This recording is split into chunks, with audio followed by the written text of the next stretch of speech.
যে আল্লাহ রসুলের মা বাবার ঠিকানা কি হবে। Absence of evidence is not the evidence of absence. তো আল্লাহর হাবিবের আসার আগে যে সময়টা ছিল সেটাকে বলে জামানুল ফাতরা, অর্থাৎ ঈসা আলাইহিস সালাম আল্লাহর হাবিব সাল্লাল্লাহু আলাইহি ওয়াসাল্লাম মাঝখানে যে সময়টা জামানুল ফাতরা বলা হয়। আল্লাহ রসুলের দুধ মাতা কয়জন ছিলেন, কয়জন দুধ পান করিয়েছেন আল্লাহর হাবিব সাল্লাল্লাহু আলাইহি ওয়াসাল্লাম। আমাদেরকেও বিশুদ্ধ বাংলা ভাষা শেখা চায়।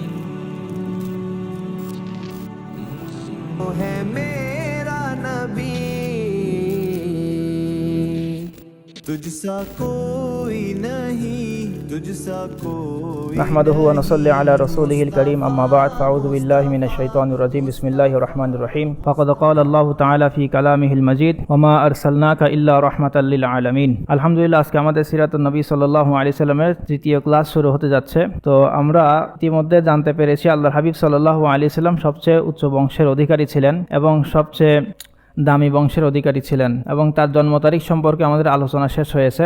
এখন আল্লাহ রসুল সাল্লাল্লাহু আলাইহি সাল্লামের যে গতকালকে আমরা জন্ম বৃত্তান্ত আলোচনা করেছি, সেখানে একটি গুরুত্বপূর্ণ বিষয় আলোচনা করা দরকার ছিল কালকে, কিন্তু সময়ের অভাবে সেটা হয়ে ওঠেনি। আজকে সে বিষয়ে আমরা আলোকপাত করব।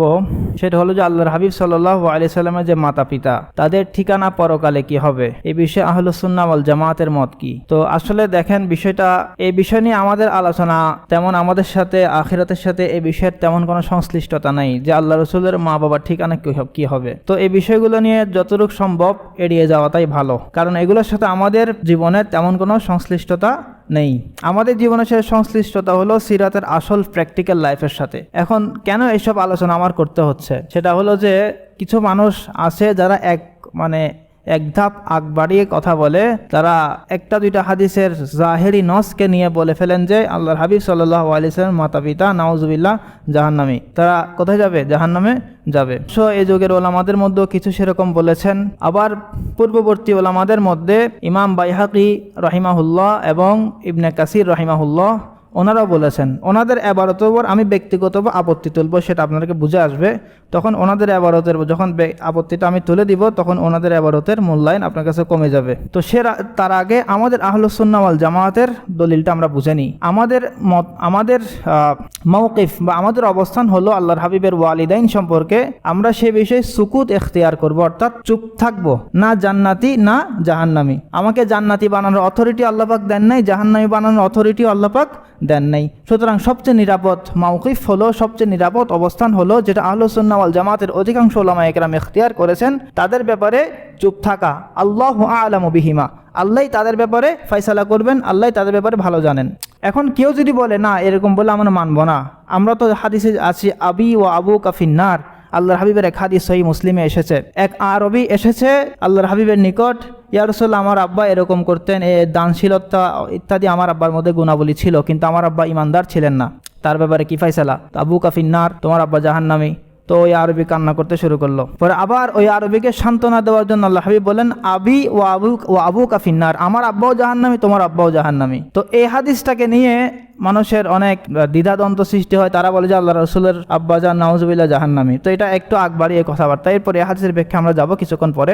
দ্বিতীয় হাদিস যেটা নিয়ে তারা আরেকটু করে যে ইস্তাযানতু রাব্বি আন আস্তাগফিরা লি উম্মি, আমি আল্লাহর কাছে অনুমতি চেয়েছি আমার আম্মার জন্য যেন আমি ইস্তেগফারের দোয়া করি। ফালাম ইয়াযিননি, আল্লাহ পাক আমাকে অনুমতি দেননি। ওয়াস্তাযানতু লি আযুরা কবরহা ফাআযিনা লি, আমি আল্লাহর কাছে অনুমতি চেয়েছি আমার আম্মা জানের কবর জিয়ারত করার জন্য, আল্লাহ পাক আমাকে অনুমতি দিয়েছেন। এটা সহিহ মুসলিমের রওয়ায়াত, এর আগেরটাও সহিহ মুসলিমের রওয়ায়াত। এখন সহিহ মুসলিমের রওয়ায়াতে এসেছে যে রওয়ায়াতের তাকাজা হলো, দাবি হলো তাদের পরকালের ঠিকানা জাহান্নামী হওয়া। এখন সহিহ মুসলিমের হাদিসের সহিহ হাদিসের উপরে সবচেয়ে দলিল, সবচেয়ে কোরআন, সবচেয়ে ইসলামের মধ্যে সবচেয়ে প্রধান দলিল কোনটা? হাদিসের উপর কার মর্যাদা? আল্লাহ পাকের কোরআনের মর্যাদা।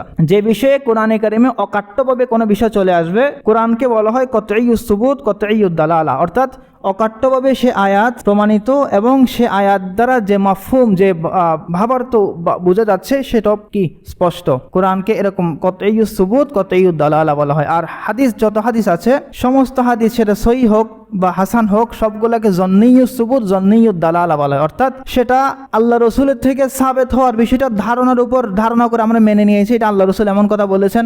আবার ইন্না আবি ও আবু কাফিন্নার, আবি দ্বারা বাবা উদ্দেশ্য, আবি শব্দের অর্থ বাবা, এটাও আমাদের মানে ধারণা হিসেবে আমরা মেনে নিয়েছি। লিটারাল মিনিং এর দিকে তাকিয়ে আমরা মেনে নিয়েছি যে আবুকা অর্থাৎ আমার আব্বা এবং তোমার আব্বা জাহান্নামী। কিন্তু কোরআন যে কথা বলবে সেটা আল্লাহ থেকে এসেছে, এর মধ্যে কোনো সন্দেহ নাই। আর হাদিসের মর্যাদা হলো, হাদিস যতই সহি হোক সেটার মর্যাদা ধারণার উপর নির্ভর, আর কোরআনের মর্যাদা অকাট্যতার উপর নির্ভর। তো এই বিষয়টা আমাকে বুঝতে হবে। উসুলুল ফিকহের যে ভাষা, কতইয়ু সুবুত কতইয়ু দালালা, জন্নিয়ু সুবুত জন্নিয়ু দালালা, এটা ওলামা একরাম ভালো বুঝবেন। তো আমি তো যতটুকু সম্ভব বাংলা তর্জমা করে বোঝানোর চেষ্টা করেছি, বাকিটা যতটুকু বুঝে আসে বুঝেন। তো এখন কোরআনে কারীমে ইরশাদ করেছেন, ওয়ামা কুন্না মুআযযিবিনা হাত্তা নাবআসা রাসূলা, আমরা কোনো জাতিকে ওই পর্যন্ত শাস্তি দিব না যতক্ষণ না ওই জাতির মধ্যে আমরা কোনো রসুল প্রেরণ না করি। তো আল্লাহর হাবিবের আসার আগে যে সময়টা ছিল সেটাকে বলে জামানুল ফাতরা, অর্থাৎ ঈসা আলাইহিস সালাম আল্লাহর হাবিব সাল্লাল্লাহু আলাইহি সাল্লামের মাঝখানে যে সময়টা জামানুল ফাতরা বলা হয়, ওই সময় কোনো নবী ছিল না, মানুষকে যে সতর্ক করবে, তাওহীদের দাওয়াত দিবে সেরকম কেউ ছিল না। তো আহলুল ফাতরা যারা জামানুল ফাতরার মধ্যে থাকবে, এই গ্যাপের মধ্যে, এই স্প্যানের মধ্যে যারা থাকবে দুই নবীর মাঝখানে, পূর্ব নবীর দাওয়াতও তারা পায় নাই, পরবর্তী নবী তো পরে আসেই নাই। আমরা জানি 6 বছরে আম্মাজান আমিনার ইন্তেকাল হয়েছে, আর যখন তিনি গর্ভাবস্থায় ছিলেন আব্বাজান আব্দুল্লাহর ইন্তেকাল হয়ে গেছে। তারা দাওয়াত পেয়েছে কোথায়? তারা দাওয়াত পাওয়ার কোনো সুযোগ নেই। তো ওলামা একরামে কথা বলেন যে ওমা কুন্না মুআযিবিন হাত্তা নাবআসা রাসূলা, এই কথাটা কোরআন দ্বারা সাবেত। সুতরাং আমরা বলবো যে ওনাদের ব্যাপারে ওনারা আহলুল ফাতরার অন্তর্ভুক্ত, মানে অর্থাৎ ওই গ্যাপের মধ্যে তাদের পড়েছে, সেজন্য তাদেরকে জাহান্নামী বলে দেওয়াটা এরকম শরীয়তের উসুলের দৃষ্টিকোণ থেকে সেটা ভুল। শরীয়তের উসুল হলো আল্লাহর ইনসাফের তাকাজা হলো, আল্লাহবাক যে ইনসাফকারী, কাউকে অন্যায়ভাবে আল্লাহবাক শাস্তি দিতে চান না, সেই ইনসাফের তাকাজা, সেই ইনসাফের দাবি হলো আল্লাহবাক সতর্ককারী পাঠাবেন, মুনজির পাঠাবেন, তাদেরকে সতর্ক করবে, যদি না মানে তারপর শাস্তি। এটা হলো আল্লাহর নীতি। এই নীতির আওতায় কারা পড়ে নাই? আব্দুল্লাহ এবং আমেনা কেউ কি পড়ে নাই। তো যার কারণে, না পড়ার কারণে আমরা কি বলবো? তাদেরকে আহলুল ফাতরার অন্তর্ভুক্ত বলবো। এরপর আসেন, আহলুল ফাতরার বিষয় গেল, এখন আসেন তাহলে এটা উসুলে শরীয়ত, অর্থাৎ কোরআনের সাথে যখন হাদিসের কোনো টাকরাও হবে তাহলে এই হাদিস থাকবে না, এই হাদিস মধ্যে আমরা তাবিল করতে হবে, ব্যাখ্যা করতে হবে। কোরআনের সাথে যদি কোনো হাদিসের টাকরাও হয়ে যায়, কন্ট্রাডিকশন হয়ে যায়, কোরআন এই কথা বলে হাদিস এই কথা বলে, তাহলে হাদিসকে না মেনে হাদিসকে বাতও দেওয়া যাবে না, হাদিসকে কোরআনের উপর মানতেও পারছি না, তাহলে কি করতে হবে? তাহলে এই হাদিসটাকে আমাকে তাবিল করতে হবে। তাবিল মানে ব্যাখ্যা করতে হবে। এবার আসেন তাহলে হাদিসের ব্যাখ্যাটা শুনে নি। ইন্না আবি ওয়া আবুকা ফিন্নার, আমার আব্বা এবং তোমার আব্বা জাহান্নামে। এই হাদিসের ব্যাখ্যা কি? দেখেন, আবুন শব্দটা লিটারাল মিনিং হলো বাবা, কি মানে তার শাব্দিক অর্থ হলো বাবা। কিন্তু কোরআনে কারিমে অর্থাৎ আরব সমাজে আবুন শব্দটা, বাবা শব্দটা চাচা অর্থ ব্যবহৃত অনেক হয়। অর্থাৎ আমরা, আরবদের কথা বাদ দেন, আমাদের বাংলাদেশে ব্যবহার হয় না, মানুষ বলে না বাপের ভাই চাচা বাপের মতো, বলে কি বলে না? আমরা শুনেছেন এমন কথা? তো বাপ চাচা কথা একই কিনা? তো আরবদের মধ্যে এই বিষয়টা ছিল, বাবাকে তারা কি করতেন? বাবাকে তারা চাচা বলে মাঝে মাঝে বলতেন। আবুন শব্দটা চাচা হিসেবে ব্যবহৃত। আল্লাহ রাসূলের বিখ্যাত চাচাকে যিনি লালন করেছেন, আবু তালেব। কে? আবু তালেব, যার জাহান্নামে যাওয়ার ব্যাপারে সরিহ হাদিস আছে। তো এখন আমি মুখে বললে হবে যে আবুন শব্দটা চাচা হিসেবে ব্যবহার করে আমার কথা হলে হবে? কোরআনের আরেকটা আয়াত দ্বারা দলিল নেন। কোরআন আরেক আয়াতে এসেছে যেখানে আবুন শব্দটাকে আম্মুন হিসেবে ব্যবহার করা হয়েছে, অর্থাৎ চাচা হিসেবে ব্যবহার করা হয়েছে। সেটা কি? সূরা বাকারার আয়াত, যে ক্বালু না'বুদু ইলাহাকা ওয়া ইলাহা আবাইকা ইব্রাহিম ওয়া ইসমাঈল ওয়া ইসহাক ইয হাদারা ইয়াকুব বানিহি। এখান থেকে আয়াত শুরু। সূরা বাকারা শেষের দিকের প্রথম পারার শেষের দিকে, শেষ পৃষ্ঠার এই আয়াতটা আছে যে ইয়াকুব আলাইহিস সালামের সন্তানরা সবাই একত্রিত হয়েছে। ইয়াকুব আলাইহিস সালাম যখন মৃত্যু মুখে শায়িত ছিলেন, তখন ইয়াকুব আলাইহিস সালাম তাদেরকে ওসিয়ত করেছে একমাত্র আল্লাহর ইবাদত করবা, কারো সাথে শরীক করবা না। তো তখন তারা বলল যে আমরা আপনাকে ওয়াদাবদ্ধ হলাম। কলু, তারা বলল না'বুদু ইলাহাকা, হে ইয়াকুব আলাইহিস সালাম আপনার প্রভুকে আপনার মানবো, ওয়া ইলাহা আবাইকা ইব্রাহিম ওয়া ইসমাঈল ওয়া ইসহাক। এবার একটু বুঝতে হবে, খুব তাওয়াজ্জুর সাথে আমরা শুনি। যারা অনলাইন আছেন তারাও খুব মনোযোগের সাথে শোনেন, নাইলে একটু গড়বড় লাগলে আবার নিজেরা প্যাচ লাগিয়ে ফেলবেন। ইব্রাহিম ইব্রাহিমের ছেলে ইসহাক, ইসহাকের ছেলে ইয়াকুব। ইব্রাহিমের ছেলে কে? ইসহাক, ইসহাকের ছেলে ইয়াকুব। এখানে কার আলোচনা চলছে? ইয়াকুব এবং তার ছেলেদের আলোচনা, ঠিক আছে। তো ইয়াকুব আলাইহিস সালামের ছেলেরা বললো যে আমরা আপনাকেও আপনার প্রভুকেও মানবো, আপনার আব্বাজানের প্রভুকেও মানবো এবং আপনার পূর্বপুরুষদের প্রভুকেও মানবো। তাহলে এখানে সে কি বললো? নাবুদু ইলাহাকা ওয়া ইলাহা আবাইকা ইব্রাহিম ওয়া ইসমাইল ওয়া ইসহাক। ইব্রাহিম আর ইসহাকের ক্ষেত্রে তো মেনে নিতে পারবো, বাপ দাদা সবাইকে বাবা বলা হয়। তো মাঝখানে যে ইসমাইল কথাটা আসলো, ইসমাইল আলাইহিস সালাম উনি ইয়াকুব আলাইহিস সালামের ছেলেদের কি হবে? চাচা হবে। কি হবে? চাচা হবে। তো আবা ইকার মধ্যে চাচার কথা আসছে কি আসে নাই? আল্লাহ পাক এনেছেন কি আনেন নাই? তাহলে আবুন এই শব্দটা আম্মুন হিসেবে ব্যবহৃত হতে পারে। তো ওই আরবিকে সান্ত্বনা দেওয়ার জন্য আবি ও আবু কাফিন্নার এই কথাটা যেন সে মন ভেঙে না যায়। এখন সে তাকে যদি বলা হয় আল্লাহ রসুলের বাবা তো জাহান্নামে, আমার আর কোনো ব্যথা নাই, সেজন্য আবি ও আবু কা তাকে সান্ত্বনা দেওয়ার জন্য, কথার মধ্যে সামঞ্জস্যতা রক্ষা করার জন্য বলেছেন আবি ও আবু কা ফিন্নার। এই আবিদার আল্লাহ রসুল আবিদার কি উদ্দেশ্য? আম্মি আবু তালেব উদ্দেশ্য। এবার বুঝে আসছে? তাহলে আকবারে আমরা কোনো কথা বলবো না যে আল্লাহর হাবিবের দোনো মা বাবা দোনোজনই জাহান্নামী, এমন আকবারে কোনো কথা বলার দুঃসাহস আমরা কেউ দেখাবো না। আর যদি বেশি বলতে হয় তাহলে জান্নাতেই বলবো। কেন? জালালউদ্দিন সুয়ুতি রহমতুল্লাহি আলাই ওনার মুস্তাকিল কিতাব আছে মাসালিকুল হুনাফা ফি ওয়ালিদাইল মুস্তফা সাল্লাল্লাহু আলাইহি সাল্লামের আম্মাজানের এবং আব্বাজানের বিষয়ে তিনি কিতাব লিখেছেন। তো সেখানে তিনি জোর লাগিয়েছেন এই বিষয়ে তারা জান্নাতি। এবং ইমাম নববী রহমতুল্লাহি আলাই এই কথা স্পষ্ট করে একদম খুব দৃঢ়তার সাথে বলেছেন, যারা আতফালুল মুশরিকিন হবে, যারা মুশরিকের বাচ্চা, যারা মুশরিক বা কাফেরের বাচ্চা, যারা নাবালেগ অবস্থায় মৃত্যুবরণ করেছে, তাদের কোনো হিসাব নিকাশ হবে না। ইমাম নববী বলেছেন তারা বিনা হিসেবে জান্নাতে যাবে। তো ওরা যদি জান্নাতে বিনা হিসেবে যেতে পারে, তাহলে আল্লাহ রসুলের বরকতে তো ওনার আম্মা আব্বা দুজনে কেউ দাওয়াত পায় না, ওরা তো কোনো দাওয়াতই পায় না, তারা আরও আগে জানা যাওয়ার কথা। ইমাম নববী সে কথা বলেছেন। আর কেউ এই বিষয়ে বলছে আমি এই মাসলা সম্পর্কে লা আদরি, আমি এই বিষয়ে কোনো কথা বলতে চাই না, কোন ইমাম সে বক্তব্য করেছেন। সবচেয়ে যেটা আমি আপনাকে কিছুক্ষণ আগে বললাম যে আমরা ইবনে কাসির রহিমাহুল্লাহর এবারতের উপর আমি একটা আপত্তি তুলব। তিনি দালাইলুন নবুয়া ইমাম বাইহাকি রহিমাহুল্লাহর একটা বরাত নিয়ে নকল করলেন। প্রথমে আপনার নাম আল বিদায়া ওয়ান নিহায়া, এটা ইবনে কাসিরের কিতাব। এখানে তিনি এনেছেন দালাইলুন নবুয়া থেকে একটা ইবারত যে আল্লাহ রসুলের মা বাবা জাহান্নামে যাওয়া এটা তো কেমন আশ্চর্য কোনো বিষয় না, কারণ তারা মূর্তি পূজা করেছে, কুফর অবস্থায় জীবনযাপন করেছে, তাদের জাহান্নামে যাওয়ার বিষয় স্বাভাবিক। তিনি এটা দালাইলুন নবুয়া ইমাম বাইহাকির কথা এটা শেষ করেছেন। এরপর ইমাম ইবনে কাসির তিনি নিজের বক্তব্য শুরু করেছেন যে কুলতু ওয়া ইখবারুহু সাল্লাল্লাহু আলাইহি সাল্লাম আন আবওয়াইহি ওয়া জাদ্দিহি আব্দুল মুত্তালিব বিআন্নাহু মিন আহলিন নার লা ইউনাফিল আল হাদিস ওয়াল আল ওয়ারিদ আনহু আন তুরুকিন মুতাআদ্দিদাতিন আন্না আহলাল ফাতরা ওয়াল আতফাল ওয়াল মাজানিন। আচ্ছা, তো এর আগে একটা হাদিস আপনাদেরকে জানতে হবে এই আবারটা বোঝার জন্য। সেই হাদিসটা হলো একাধিক সনদে সে হাদিসটা বর্ণিত হয়েছে, অনেক ইমাম সে হাদিসকে সহি বলেছেন। সে হাদিসটা হলো যারা পাগল অবস্থায় মৃত্যুবরণ করেছে, যারা ছোট নাবালেগ অবস্থায় মৃত্যুবরণ করেছে, যারা খুব বৃদ্ধ অবস্থায় মৃত্যুবরণ করেছে, তাদের কাছে দাওয়াত পৌঁছে নাই, এবং যারা আহলুল ফাতরা অর্থাৎ ওই স্প্যানের মধ্যে জন্মগ্রহণ করেছে। কোন স্প্যান?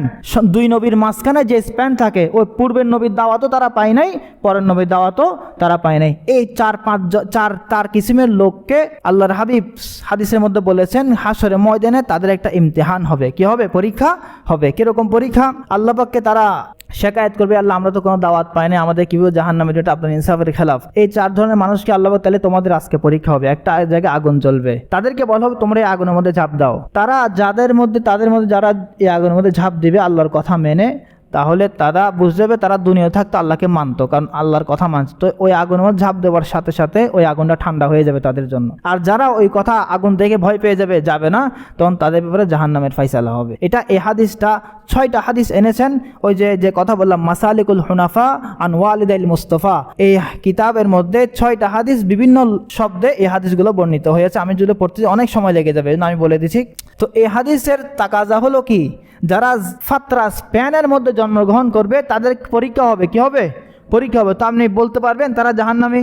বলতে পারবেন তারা জাহান্নামী হওয়ার ফয়সালা কাদের ব্যাপারে? যারা একদম কাফের হয়েছে, দাওয়াত পাওয়ার পরেও কাফের রয়েছে, কাফের ছিল দাওয়াত পাওয়ার পরেও কাফের রয়েছে, মুশরিক ছিল দাওয়াত পাওয়ার পরেও মুশরিক রয়েছে। ঠিক আছে, তো তাদের ব্যাপারে কি বলা যায়? তারা জাহান্নামী, এর আগে জাহান্নামী হওয়ার কোনো কথা বলা যাবে না।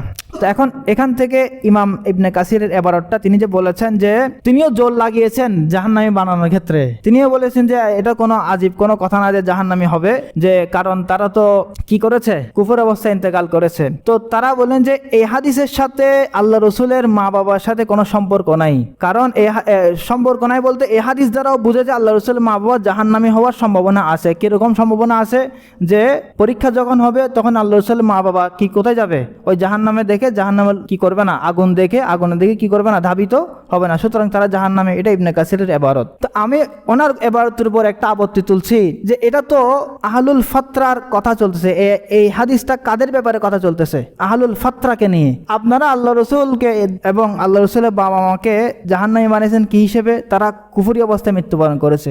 তো কুফরি অবস্থায় মুশরিক অবস্থায় মৃত্যুবরণ করেছে, তো মুশরিক অবস্থায় মৃত্যুবরণ করে তো মুশরিক হইল, তার আহলুল ফাত্রার অন্তর্ভুক্ত হলো না। তো এই তারতম্যটা আমাদেরকে বুঝতে হবে, এই ফরকটা আমাদেরকে বুঝতে হবে।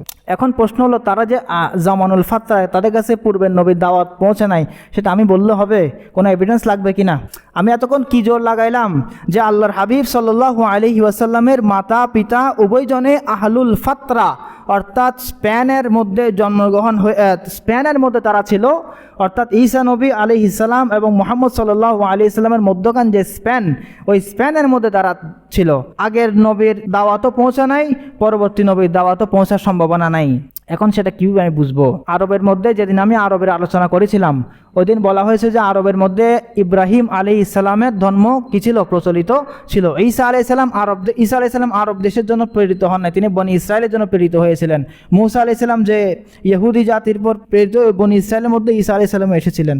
কিন্তু ইব্রাহিম আলাইহিস সালাম জাজিরাতুল আরবে ছিলেন, মক্কা মদিনায় ছিলেন, সেজন্য তিনি কাবাঘর নির্মাণ করেছেন। এখন কিভাবে আপনি বুঝবেন যে ইব্রাহিম আলাইহিস সালামের, অর্থাৎ কিভাবে আপনি বুঝবেন যে ইব্রাহিম আলাইহিস সালামের দাওয়াত তাদের কাছে পৌঁছে নাই? এটা কিভাবে আপনি বুঝবেন? এটা তো কেউ ইশকাল করতে পারে যে ইব্রাহিম আলাইহিস সালামের দাওয়াত তাদের কাছে পৌঁছেছে, তবুও তারা মূর্তি পূজা করেছে, এজন্য জাহান্নামী। এটা কেউ বলার সুযোগ আছে কি নাই?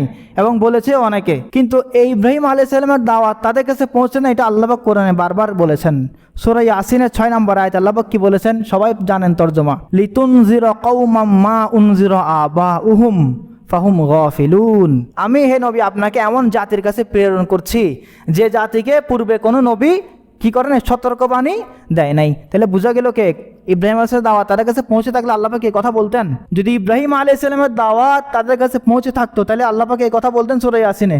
এবার আরেক আয়াত নেন, সূরা কসস 46 নম্বর আয়াত, লিতুনজিরা কওমাম মা আতাহুম মিন নাযিরিম মিন ক্বাবলিক। আপনাকে এমন একটি জাতির কাছে পাঠানো হচ্ছে যে জাতির কাছে পূর্বে কোনো নবী আসে নাই, পূর্বে কোনো সতর্ককারী আসে নাই। অনেক আয়াত সেরকম আছে। তাহলে বুঝা গেল, এবং কেউ যদি এরকম নবী ছাড়া আল্লাহ পাক যদি আযাব দিয়ে ফেলেন তাহলে আল্লাহ পাকের কাছে শিকায়ত করবে, যে শিকায়ত আল্লাহ পাক নিজে কোরআন কারিমে বলেছেন যে লাউলা আরসালতা ইলাইনা রাসূলা, হে আল্লাহ কেন আমাদের কাছে আপনি রসুল পাঠান নাই, ফানাত্তাবিয়া আয়াতিকা মিন ক্বাবলি আন নাযিল্লা ওয়া নাখজা, আপনি কেন আমাদের কাছে রসুলকে পাঠান নাই যে আমরা আপনার আয়াতকে অনুসরণ করতাম এবং আপনাকে মানতাম, আমাদেরকে আজকে অপদস্থতার শিকার হতো না। তাহলে বুঝে গেল আল্লাহর ইনসাফের তাকাজা হলো কাউকে আযাব দেওয়ার আগে কি করা বলেন ভাই, সতর্কবাণী প্রেরণ করা। এখন আল্লাহর হাবিবের যে মা বাবার যে জমানা ছিল ওই জমানার মধ্যে কোনো সতর্কবাণী আসছে কি? এটা সতর্কবাণী যে আসে না এটা কার কথা? আমার কথা না আল্লাহর কোরআনের কথা? আল্লাহর কোরআনের কথা। সতর্কবাণী যদি না এসে থাকে তাহলে আল্লাহর ইনসাফের তাকাজ হলো তাদেরকে আযাব না দেওয়া। তাহলে এবং তাদেরকে আযাব না দিয়ে কি হবে, তাদের হাসরের ময়দানে তাদের পরীক্ষা হবে, তাদের কি হবে, পরীক্ষা হবে। এই পরীক্ষার মধ্যে তারা, আমরা আশা রাখি আল্লাহ রসুলের বরকতে তারা এই পরীক্ষা কামিয়াব হবেন। ঠিক আছে? তো আকবারে কেউ জাহান্নামী বলবো, আবার আকবারে জান্নাতি বলারও আপাতত দরকার নাই, তাওয়াক্কুফ করেন, যেটা আহলুস সুন্নাহ ওয়াল জামাতের অধিকাংশ উলামায়ে কেরাম করেছেন। এরপর আসে আমাদের, এটা ছিল একটা গতকালকের একটা বিষয় যেটা আপনাদের জেনে থাকা দরকার, সেজন্য বলে দিলাম। তো এরপর আমাদের আলোচনার যে বিষয়বস্তু আমরা ধারাবাহিকভাবে যাচ্ছিলাম, গতকালকে আরেকটা বিষয় আপনাদেরকে বলে দিয়েছিলাম যে আমরা অনেক ধরনের ঘটনা শুনে থাকি। আল্লাহ রসুলের জন্মের সময় আমরা অনেক ধরনের ঘটনা শুনে থাকি। এই ঘটনাগুলোর মধ্যে কোনগুলো সহি কোনগুলো বাতিল রেওয়ায়াত দ্বারা প্রমাণিত, সেগুলো আমাদেরকে জানতে হবে। এখন আমরা আপনাদেরকে গতকালকে আমার কথাটা সম্পূর্ণ আমি করতে পারিনি সময়ের অভাবে। এখন আপনারা খুব তাওয়াজ্জুর সাথে শুনেন, এই কথাগুলা, এই হাদিসগুলো আপনাদেরকে এই জন্য জানিয়ে দিলাম, এই জন্য জানিয়ে দেওয়ার উদ্দেশ্য যে আমাদেরকে অনেক ধরনের রেওয়ায়াত আমাদের সামনে আসবে। বিভিন্ন সিরাতুন নবী মাহফিলে যখন আমরা বসবো, অনেক ধরনের রেওয়ায়াত আমাদের সামনে আসবে। তো রেওয়ায়াতগুলো শুধু আমরা শুনবো, এই কান দিয়ে শুনবো আর এই কান দিয়ে বের করব। কারণ সিরাত আমরা ওই পর্যন্তই আমাদেরকে বলার আদেশ আছে যে পর্যন্ত আমরা নির্ভরযোগ্য সূত্রে সিরাত আমাদের কাছে পৌঁছেছে। বানাওয়াট কিচ্ছা কাহিনী বলে আল্লাহ রাসূলের মর্যাদা বাড়ানোর কোনো প্রয়োজন নেই। তো সেই হিসেবে আমরা দেখি যে এখানে সহিহ হাদিসের আলোকে সিরাত, আস-সিরাতুন নববী আস-সহিহা, অর্থাৎ আরব উলামায়ে কেরাম বর্তমানে যারা আছেন তারা সহিহ হাদিসের আলোকে সিরাতকে তারতিব দিয়েছেন। তো এখানে যে বলা হয়েছিল, অনেক সময় আমরা বলে থাকি, বিভিন্ন হাদিসের মধ্যে আসছে এই যেমন কি আন্নাহু ওয়ালিদা মাখতুনান, অনেক জায়গায় আমরা শুনেছি যে আল্লাহর হাবিব সাল্লাল্লাহু আলাইহি সাল্লাম খতনা করা অবস্থায় মানে দুনিয়াতে এসেছেন, তার আল্লাহ রাসূলের খতনা আগে থেকেই হওয়া ছিল। তো এই রাওয়ায়াতের বিষয়ে আমরা যদি আলোচনা করি, এই রাওয়ায়াতটা আল আহাদিস ফি যালিকা কুল্লুহা মুআলুলাতুন মুআল্লালাতুন বিইলালিন কাদিহা বিহাইসু লা তানহাদু মুজতামিআতুন লিল ইহতিজাজ, এই সবগুলো রাওয়ায়াত যেগুলো আল্লাহ রাসূলের খতনার ব্যাপারে এসেছে, সবগুলো রাওয়ায়াত এমন দুর্বল যে এগুলো দ্বারা কোনো দলিলই পেশ করা যায় না। আবার আছে ওয়ালিদা মাসরুরান মানে মাতৃগর্ভের সাথে আল্লাহর হাবিবের কোনো কানেকশন ছিল না, যেটা যখন বাচ্চা গর্ভধারণ অবস্থা থাকে তখন খাবারগুলোর সাথে একটা কানেকশন থাকে, মায়ের খাবারের সাথে সন্তানের, ওইটাও নাকি আল্লাহ রাসূলের ছিল না। তো এই বিষয়ে কোনো রাওয়ায়াত এগুলো যেগুলো আসছে সবগুলো এমন রাওয়ায়াত যেগুলো অত্যন্ত দুর্বল এবং এগুলো দ্বারা কোনো ইহতিজাজ বা হুজ্জত পেশ করা যায় না। এরপর আসছে ওয়াকাতানাহু জিবরিল আলাইহিস সালাম, জিবরিল আলাইহিস সালাম আল্লাহ রাসূলকে কি করেছেন? খতনা করেছেন। তো এই রাওয়ায়াতটাও বলছেন যে মানে গ্রহণযোগ্য কোনো রেওয়ায়াত না। তার থেকে ভালো রেওয়ায়াত হলো যে ওয়াখাতানাহু জাদ্দুহু আব্দুল মুত্তালিব তাকে কি করেছেন? আল্লাহর হাবিবকে খতনা করেছেন। তো আল্লাহর হাবিবকে খতনা কে করেছেন? Abdul Muttalib. ইমাম যাহাবী রাহিমাহুল্লাহ বলছেন যে এই রেওয়ায়াতটাও দুর্বল হওয়া সত্ত্বেও অন্যান্য যতগুলো রেওয়ায়াত এসেছে খতনার বিষয়ে, ওইগুলো থেকে এটা কোনো তুলনামূলক সহনীয়। তো এই ধরনের আরো বিভিন্ন বিষয় আমরা রেওয়ায়াতে দেখতে পাবো। তিনি আসমানের দিকে হাত ইশারা করে জন্মগ্রহণ করেছেন, আসমানের দিকে মাথা উত্তোলন করে জন্মগ্রহণ করেছেন। বলছে এই ধরনের রেওয়ায়াত যতগুলো আসছে কোনোটাই কি গ্রহণযোগ্য না। তো এই জন্য শুধুমাত্র যে রেওয়ায়াতটা কালকে আমরা বলেছিলাম যে আল্লাহর হাবিব সাল্লাল্লাহু আলাইহি সাল্লামকে যখন গর্ভধারণ করেছেন ওনার আম্মাজান, তখন যখন গর্ভপাত হচ্ছে তখন একটা নূর বের হয়েছে, যে নূর দ্বারা আমিনার কাছে পুরা শামের সমস্ত প্রাসাদ, ওই নূরের বরকতে সমস্ত প্রাসাদ আমিনার সামনে কি হয়েছে? স্পষ্ট হয়েছে। শুধুমাত্র এই রেওয়ায়াতটা বিভিন্ন সনদে বর্ণিত আছে এবং এই রেওয়ায়াতটা গ্রহণযোগ্য রেওয়ায়াত। তাহলে যদি পরীক্ষা আসে বলতে পারবেন শুধুমাত্র কোন রেওয়ায়াতটা গ্রহণযোগ্য রেওয়ায়াত? বলা যাবে তো কোনটি? ওই যে ব্যাপারে নূর আছে, এই রেওয়ায়াতটা বিভিন্ন সূত্রে বর্ণিত হয়েছে এই কারণে। তো এটা ছিল আমাদের মোটামুটি এই বিষয়ে আলোচনা। এখন আমরা চলে আসি কালকের যে বিষয় আমরা যেখানে শেষ করেছি সেখানে, সেটা কি ছিল? কে বলতে পারবে? কার মনে আছে? হালিমাতুস সাদিয়া, অর্থাৎ আল্লাহ রসুলের দুধ মাতা, সেখান থেকে আমাদের আজকে আলোচনা শুরু হবে।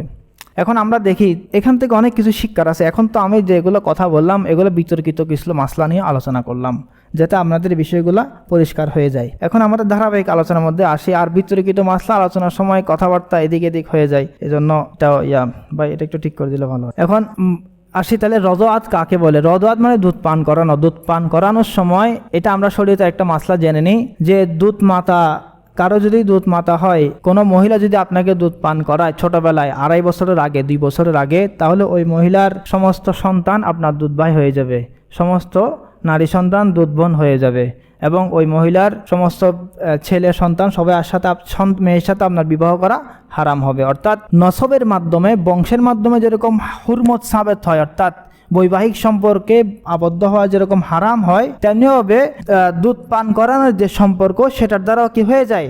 হারাম হয়ে যায়। ঠিক আছে, কারণ হাদিসে আসছে যেটা নসবের দ্বারা হারাম হয় সেটা রদোয়াত অর্থাৎ দুধ পান করানোর মাধ্যমে সেটা কি হয়ে যায়?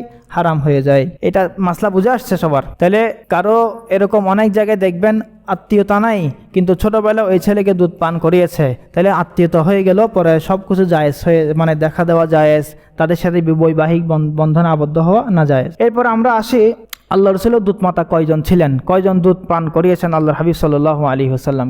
প্রথমত আমরা ওনার আম্মাজান প্রথম কয়েকদিন দুধ পান করিয়েছেন আমেনা একজন। দুইজন হলো আবুল আহাবের একজন বাঁধি ছিল সুয়াইবা। আবুল আহাব যখন শুনতে পেরেছেন যে আল্লাহর হাবিবের জন্ম হয়েছে, ভাতিজার জন্ম হয়েছে, আব্দুল্লাহ এতিম, আব্দুল্লাহ ছিলেন না, আগে থেকে তো ইন্তেকাল করেছেন, ভাতিজার জন্ম হয়েছে, তখন খুশিতে এক বাঁধি আজাদ করে দিয়েছে। ওই বাঁধি আল্লাহর হাবিব সাল্লাল্লাহু আলাইহি সাল্লামকে কিছুদিন দুধ পান করিয়েছে। কয়জন হলো? দুইজন। 3 নম্বর আসেন হালিমাতুস সাদিয়া, যেটা মশহুর। এই হালিমাতুস সাদিয়ার বিষয়ে সাদিয়া কেন বলা হয়? তিনি বনু সাদ ইবনে বকর এই গোত্রের অধিকার, এই গোত্রের সাথে সম্পৃক্ত ছিলেন, এই জন্য হালিমায়ে সাদিয়া বলা হয়।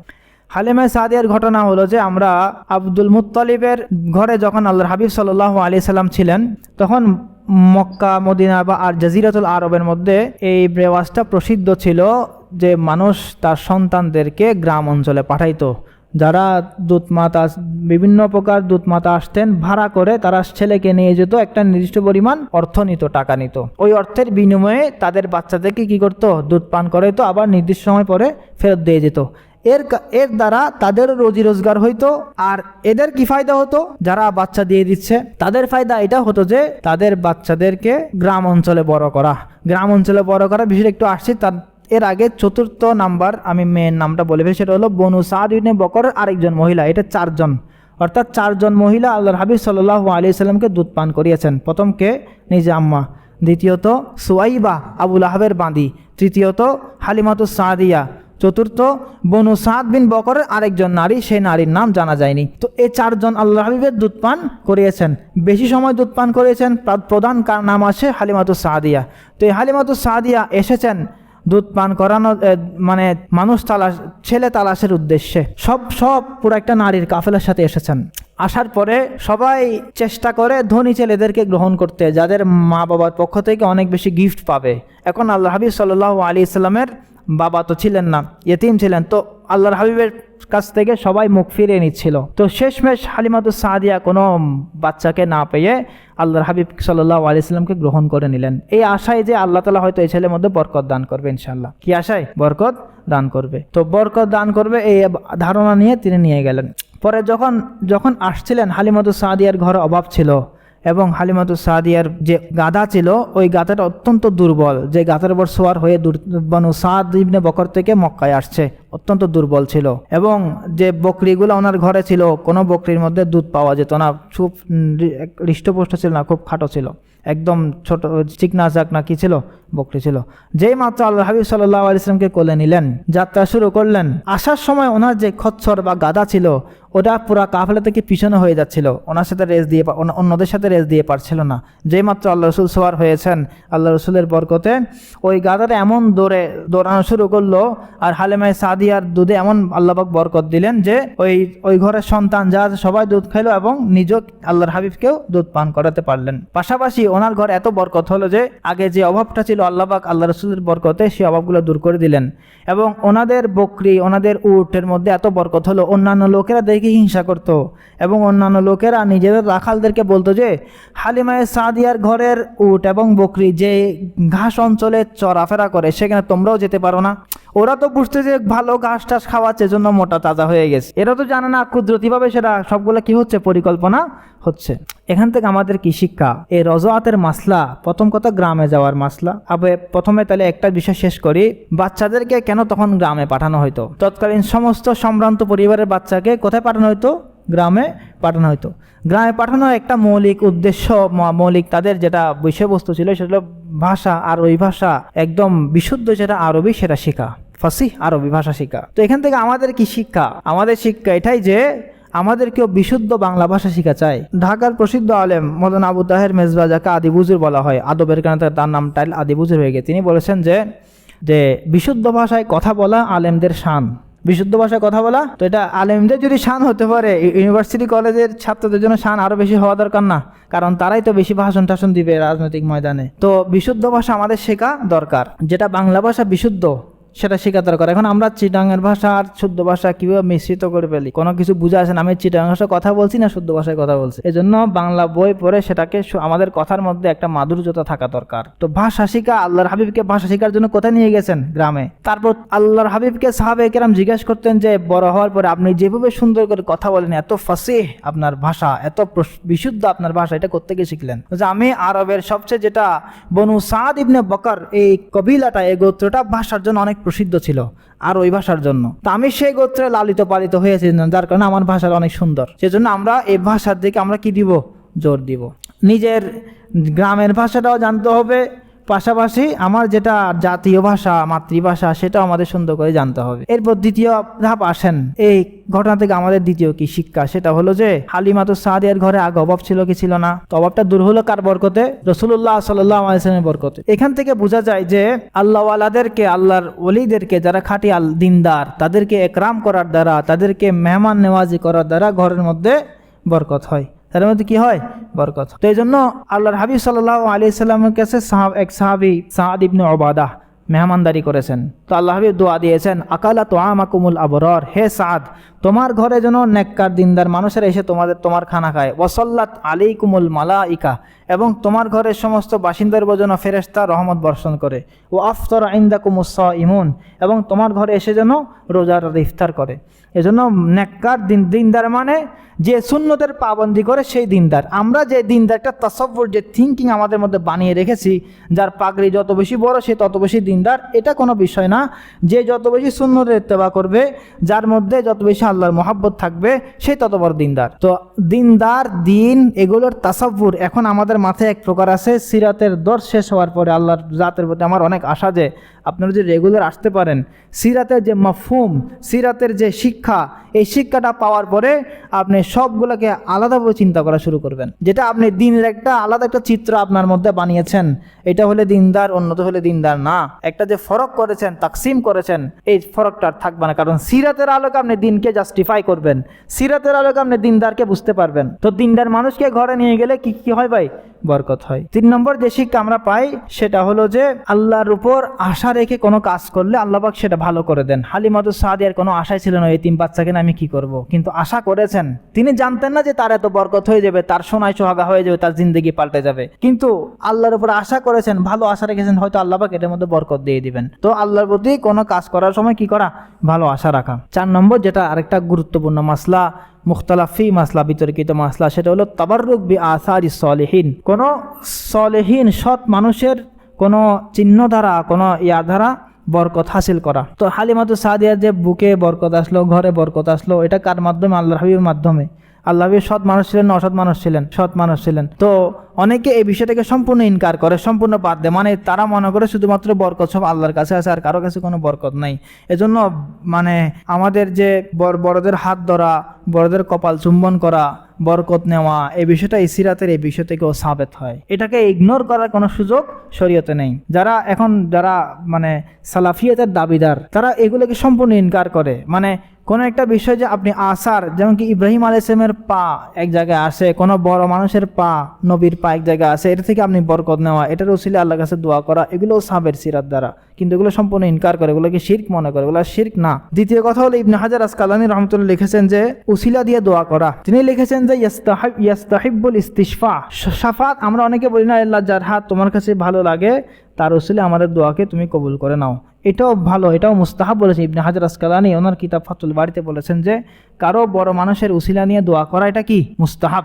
কারণ আমি এত উপযুক্ত না যে আমার দোয়া আল্লাহ পাক কবুল করবেন, বরং আরেকজন উসিলা দিয়ে, বড় মানুষের উসিলা দিয়ে, নেককার দিনদার মানুষের উসিলা দিয়ে দোয়া করা, এটাও সাবের সিরাত দ্বারা। তো এই সমস্ত ঘটনা থেকে শুধুমাত্র ঘটনা হিসেবে না রেখে আমাদের কি করা দরকার? শিক্ষা এখান থেকে নেওয়া দরকার। আল্লাহ রসুলের সিরাতের অবিচ্ছেদ্য অংশ সাক্কে সদর, অর্থাৎ আল্লাহ রসুলের বক্ষ বিদারণ। কি হয়েছে আল্লাহ রসুলের? Open heart surgery. এটা শুনলে নাস্তিকদের মাথা খারাপ হয়ে যায়। কিভাবে কি হলো? এজন্য আমি আপনাকে প্রথম দর্শে বলেছিলাম অমুসলিম সিরাত লেখক নাম বলেছি কিছু। অমুসলিম সিরাত লেখকদের নামের মধ্যে বিভিন্ন নামে আমার কথা বলেছে, এবং ওই দিন আমি আপনাদেরকে বলেছিলাম যে তারা মাঝখানে সিরাত রচনা করতে কিছু বিষ ঢুকিয়ে দিয়েছেন। কি ঢুকিয়ে দিয়েছেন? বিষ। মানে তারা সিরাতকে তাদের আন্দাজে ব্যাখ্যা করেছেন, মানে যাদের কাছে যেটা ভালো মনে হয় সেটা লিখে দিয়েছেন, তাদের আকলে যেটা ধরে নেয় সেটাকে তারা ইগনোর করেছেন। তো এর মধ্যে একটা মাসলা হলো সাক্ষ্য সদর, বক্ষ বিধারণের মাসলা। আর ভাই এখন তো ওপেন হার্ট সার্জারি এত বেশি ব্যাপক হয়ে গেছে যে আপনার ওপেন হার্ট সার্জারি হাজার হাজার হচ্ছে প্রতি হাসপাতালে, আপনি খবর নিয়ে দেখেন। কিন্তু এমন সময় আল্লাহ রসুলের জমানায় ওপেন হার্ট সার্জারি পরিপূর্ণ এরকম হাড্ডি ফেটে এখান থেকে হার্ট বের করে যে হাদিসটা, এই হাদিসটা সহিহ মুসলিমে এসেছে, সহিহ বুখারীতে এসেছে। শাক্কে সদর, এই বিষয়টা আগে বুঝি। শাক্কে সদর দুইবার হয়েছে সহিহ হাদিস দ্বারা প্রমাণিত। কার? রাসূলুল্লাহ সাল্লাল্লাহু আলাইহি ওয়াসাল্লামের বক্ষ বিদারণ সহিহ হাদিস দ্বারা প্রমাণিত কয়বার হয়েছে? দুইবার হয়েছে। আর আবু নুআইম আল আসফাহানি উনি ওনার কিতাবের মধ্যে উল্লেখ করেছেন যে 3 বার হয়েছে। প্রথমবার যখন বয়স 4 ছিল হালিমাতু সাদিয়ার ঘরে থাকা অবস্থায়, দ্বিতীয়বার যখন মেরাজে যাবেন তখন, তৃতীয়বার এই দুইবার সহিহ হাদিস দ্বারা প্রমাণিত। তৃতীয়বার হলো যখন নবুয়ত প্রাপ্তি হবেন, যখন নবুয়ত প্রাপ্ত হওয়ার সময় হয়েছে, ওহী আসবে তখন। এই রাওয়ায়াতটাও এসেছে 3 বার, এটা সহ ধরলে। আর সহিহ হাদিস দ্বারা ধরলে শুধুমাত্র 2 বার। এই 2 বারের বিষয়ে আমরা প্রথমবারের বিষয়টা যাই, যেটা 4 বছরে, যেটা সহিহ মুসলিমের রাওয়ায়াতে এসেছে। আল্লাহর হাবিব সাল্লাল্লাহু আলাইহি ওয়াসাল্লাম যখন 4 বছর ছিলেন তখন, এখানে আপনাদেরকে রাওয়ায়াতটা পড়ে শোনানোর উদ্দেশ্য আপনারা পরে বুঝতে পারবেন কেন রাওয়ায়াতটা শোনা। কারণ যারা নাস্তিক তাদের কথার জবাব এই রাওয়ায়াতের মধ্যে আছে, এই রাওয়ায়াতের সমস্ত শব্দের মধ্যে আছে। তারা এটাকে মনে করে একটা স্বপ্ন হয়েছে, মানে আল্লাহ রাসূল স্বপ্নের মধ্যে ছিল, বাস ওখানে কি মানে একটা মানবীভাবে হিস্সি কোনো বিষয় হয় নাই, হাকিকি কোনো বিষয় হয় নাই, বাস্তবিক কোনো বিষয় হয় নাই, এমনি আল্লাহর স্বপ্নের মধ্যে আল্লাহ রাসূলের বক্ষ বিদারণ হয়েছে এবং সেখানে সেই হার্ট বের করা হয়েছে। এইটা যে হিস্সি ছিল, মানে এটা যে কাল্পনিক ছিল না, স্বপ্নের মধ্যে ছিল না, বরং জাগ্রত অবস্থায় একদম সজাগ অবস্থায় ছিল। এটা বোঝানোর জন্য আগে হাদিসটা একটু পড়তে হবে যে রাসূল করিম সাল্লাল্লাহু আলাইহি সাল্লাম ইরশাদ করেছেন যে জিবরিল আলাইহিস সালাম আসছেন, ওয়া হুয়া ইয়ালআবু মাল গিলমান, তিনি অন্যান্য বাচ্চাদের সাথে খেলাধুলা করছিলেন। ফা আখাযাহু ফাসরাহু, জিবরিল এবং আরেকজন ফেরেশতা এসে তাকে আল্লাহ রাসূলকে ধরেছেন। একজন অপরকে জিজ্ঞেস করেন, এই আহুয়া হুয়া, আমরা যে মানুষের উদ্দেশ্যে এসেছি সেই মানুষটা কি, সে বাচ্চাটাকে এটা? তো আরেকজন বলেছে হ্যাঁ এটাই সেই বাচ্চাটা। ফাসরাউ, তাকে শোয়াই ফেললেন। ফাশাক্কা আন কলবিহি, এটা পুরোটা ফাটলেন। ফাস্তাখরাজাল কলব, ও হার্টটাকে বের করলেন। ফাস্তাখরাজা মিনহু আলাকাতান, একটা কালো একটা টুকরা, হার্টটাকে পেটে এখান থেকে কালো একটা বিষয় বের করলেন, কালো রক্তপিণ্ডের মতো। ফাকালা হাযা হাজ্জু শাইতানি মিনকা, এক ফেরেশতা আরেক ফেরেশতাকে বলা বলি করল রাসূলের সামনে, এই কালো টুকরাটা আপনার শরীরের মধ্যে শয়তানের একটা অংশ ছিল। শয়তানের অংশ, এটা বিষয়টা আপনাকে বুঝতে হবে, পরে বুঝাচ্ছি। আবার লিটারাল মিনিংটা বুঝে নেন। সুম্মা গসালাহু ফি তসতিন মিন যাহাবিন বিমা ইজামজাম, ওই হাড়টাকে একটা স্বর্ণের পেয়ালা নিয়ে আসছে জান্নাত থেকে, ওটার মধ্যে রেখে ওটাকে জমজমের পানি দিয়ে ভালো করে ধুয়েছেন। তারপরে ধোয়ার পরে সুম্মা আদাহু ফি মাকানিহি, আবার ওই জায়গায় ঠিকঠাকভাবে রেখে আবার সুন্দরভাবে জয়েন করে দিয়েছে। ওয়াজা আল গিলমান ইয়াসআউনা, অন্যান্য বাচ্চারা দেখে হতবাক হয়ে গেছে, এটা কি হলো আমাদের বন্ধুদের সাথে, আমার এই কুরাইশি ভাইয়ের সাথে কি হলো। তারা দৌড়ে এসে হালিমাতু সাদিয়াকে খবর দিতে আসলো, ইন্না মুহাম্মাদান কদ কুতিলা, মুহাম্মদকে তো মেরে ফেললো। দুই মানুষ এসে মুহাম্মদ সাল্লাল্লাহু আলাইহি সাল্লামকে কি করলো? কতল করে ফেললো। তো হালিমাতু সাদিয়া তার স্বামীকে নিয়ে দৌড়ে আসলো। ওয়াহুয়া মুনতাকিউল লাউন, তখন আল্লাহ রাসূলের চেহারা একটু বিবর্ণ হয়ে গেছে। একটা বড় ঘটনা হলো আল্লাহ রাসূলের সাথে, তো চেহারা কি হাসি খুশি থাকবে নাকি? ওপেন হার্ট সার্জারির পেশেন্ট কি খুব হাসি খুশি থাকে? তো আল্লাহ রাসূলের চেহারা একটু বিব্রত হয়েছিল। কলা আনাস রাদিয়াল্লাহু 10 বছর আল্লাহ রাসূলের খেদমত করেছেন। তিনি বলেন, ওয়াকাদ কুনতু আরা আসার যালিকাল মাখিদ ফি সদরিহি, আমি আল্লাহ রাসূলের বুকে যখন কাপড় খুলতেন তখন আমি এরকম একটা সোজা দাগ আল্লাহ রাসূলের বুকের মধ্যে দেখতাম। এবার এই হাদিস থেকে তর্জমা করে আপনি আপনার সুস্থ বিবেকে চিন্তা করেন, এই কোনো কাল্পনিক বিষয় না, আসলে সত্য ঘটনার বিষয়। কাল্পনিক বিষয় লাগি ছোট বাচ্চারা ভয় পায়। এই 4-5 জন ছোট বাচ্চা খেলতেছে, একজন সে হঠাৎ করে ঘুমিয়ে গেল বা তার একটা বেহুশ হয়ে গেল, ওখানে তার সবকিছু হয়ে গেল। তো এখানে কি সে বলবে, বাচ্চাকে কোনো বলবে আমাদের সেই কুরাইশি ভাইকে মেরে ফেলতেছে 2 জন মানুষ এসে, এই কথাটা কি বলবে? যখন দেখবে নিজ চোখে বুক ফাটতেছে, সেখান থেকে কল বের করতেছে, তখন তারা হতবাক হয়ে তাড়াতাড়ি মার কাছে বিচার দিতে যাবে। কথা কি আপনারা বুঝে আসতেছে? একজন ছোট বাচ্চা বুঝতে পারলো এটা একটা হিস্সি বিষয়, কিন্তু যারা এগুলো নিয়ে গবেষণা করে, বেশি গভীরে যায়, সহিহ হাদিসকে মানে না, অর্থাৎ আল্লাহ রাসূলের কথাকে মানে না, তারা এগুলো নিয়ে কি করে? ইশকাল করে। আমার কাছে এভিডেন্স না থাকলে সেটা মানে সেই বিষয়টা না, এরকম কোনো কথা না। অর্থাৎ absence of evidence is not the evidence of absence, অর্থাৎ আমার কাছে কোনো এভিডেন্স না থাকলে সেটা যে পুরো বিষয়টা হয় নাই এমন তো কোনো বিষয় না।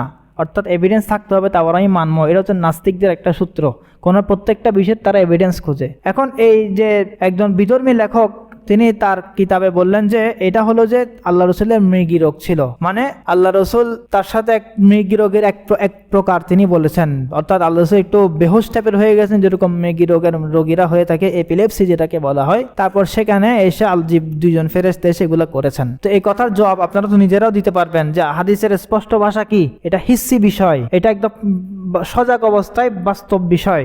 এটাকে এপিলেপসি বা মৃগী রোগ বা এটা কোনো কল্পনার জগতে হয়েছে, যেরকমভাবে মেহরাজকে অনেকে কল্পনার জগৎ মনে করে, অর্থাৎ স্বপ্নে হয়েছে এরকম মনে করে, ঠিক তেমনিভাবে শাক্কে সদর অর্থাৎ আল্লাহ রসুলের বক্ষ বিদারণের যে ঘটনা সেটাকে তারা কি মনে কাল্পনিক মনে করে, অথচ এটা কাল্পনিক কোনো বিষয় না। কি বিষয়টা? সম্পূর্ণ হিস্সি বিষয়। এখন এখান থেকে এটা করার কি উদ্দেশ্য ছিল আল্লাহ হাবিবের সাথে? তিনটা উদ্দেশ্য। সেটা হলো প্রথম উদ্দেশ্য, পুরা দুনিয়াকে আল্লাহ পাক একটা মেসেজ দিতে চাইলেন যে এটা কোনো সাধারণ বাচ্চা না, এটা এক্সট্রাঅর্ডিনারি একটা বাচ্চা, এটা কোনো সাধারণ মানুষ না, এটা অন্যরকম আমার প্রেরিত এক বান্দা। আল্লাহ পাক সেটা পুরা দুনিয়াকে মেসেজ দিলেন। এটা যদি কল্পনা হইতো, কল্পনার মাধ্যমে বুক ছিঁড়ে সব কিছু করে চলে গেছেন, তাহলে এটা কি মেসেজ হইতো? আল্লাহ পাকের হিকমতটা হইতো? কেউ তো জানতো না। এখন এটা পুরা দুনিয়া জানছে হালিমাতুস সাদিয়ার বাচ্চাদের মাধ্যমে, হালিমাতুস সাদিয়া বা জানছেন বাচ্চার মাধ্যমে, হালিমাতুস সাদিয়া জানেন আমেনাকে, আমেনার মাধ্যমে পুরা দুনিয়া জানছে। তো এখন এটা মেসেজ দেওয়া আল্লাহ পাকের উদ্দেশ্য ছিল। দ্বিতীয় কথা, এই যে বললো হাদা হাজ্জুশ শয়তানে মিনকা, বলেছিলাম কিছুক্ষণ আগে, এটা আপনার শরীরের মধ্যে এক শয়তানের একটা অংশ ছিল। শয়তানের অংশ দুইটা তাফসির আছে। প্রথম তাফসির হলো যে আল্লাহ রসুল কি পুরা জগতের জন্য রহমত কিনা, প্রত্যেক মানুষের জন্য, প্রত্যেক সৃষ্টির জন্য আল্লাহর হাবিবের অন্তরে কি আছে? রহমত আছে। তো হাজা হাজ্জুশ শয়তানে মিনকার বাংলা তর্জমা হলো এটা আপনার শরীরে থাকা শয়তানের অংশ, অর্থাৎ পুরা সৃষ্টি জগতের জন্য আপনার যে রহমত, এটা শয়তানের জন্য আপনার একটা রহমত ছিল। ছোটবেলায় শয়তানের প্রতি সেই রহমতকে আমরা খতম করে দিচ্ছি, যাতে শয়তানের মধ্যে কোনো রহমত কাজ না করে। এটা এক তাফসির।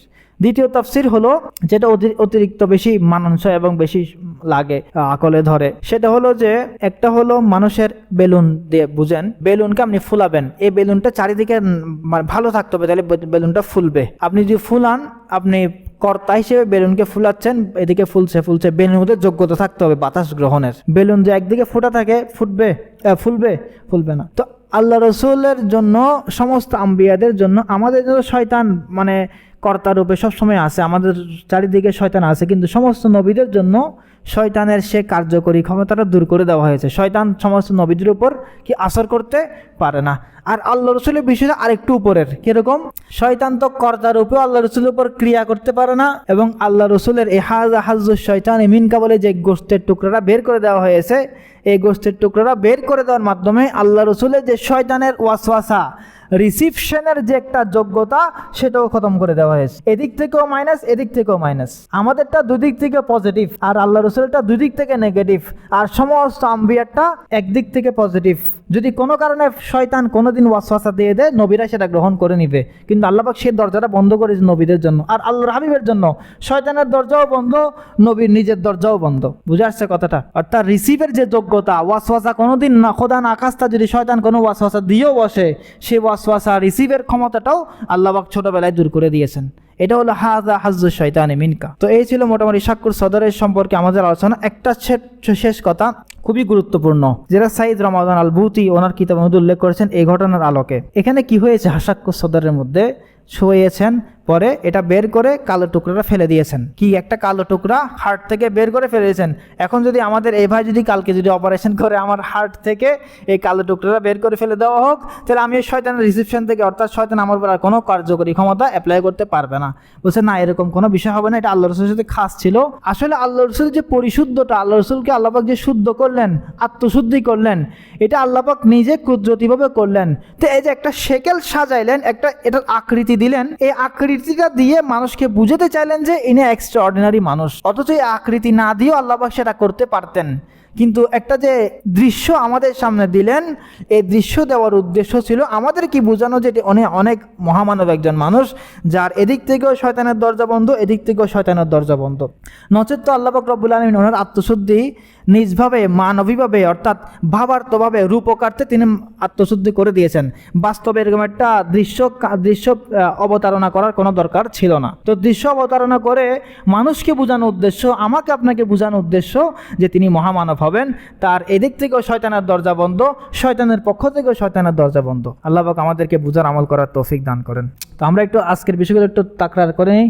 দেখি বলেন তো ভাই, আজকে আমাদের কি কি বিষয় আলোচনা হলো। প্রথম বিষয়, কয়জন আম্মা জান ছিলেন আল্লাহ রসুলের? রদুআত 4 জন। কে কে? আল্লাহ রসুলের কয়বার সাক্ষ্য সদর কয়বার হয়েছে? 3 বার হলো এমনি। আর যদি সহিহ হাদিসের আলোকে বলেন তাহলে কয়বার? 2 বার। আল্লাহ রসুলের যে কেন ওখানে গ্রামে কেন পাঠাতে হলো আল্লাহ রসুলকে? সহি শুদ্ধ আরবি ভাষা শেখার জন্য এবং সুন্দর করে করার জন্য। দ্বিতীয় আরেকটা বিষয়, এই আমাদের যে আল্লাহ রসুলের মাতা পিতা আব্বাজান আব্দুল্লাহ এবং আমিনা, ওনাদের বিষয়ে কি আসছে আলোচনা? কে বলতে পারবে ওনার বিষয়ে মূল আলোচনাটা কি? চুপ থাকবো বাস। আল্লাহ জানেন তাদের বিষয়ে, আল্লাহ ভালো জানেন। আমরা আকবারে জাহান্নামী বানাবো না, আকবারে জান্নাতি বানানোর প্রয়োজন।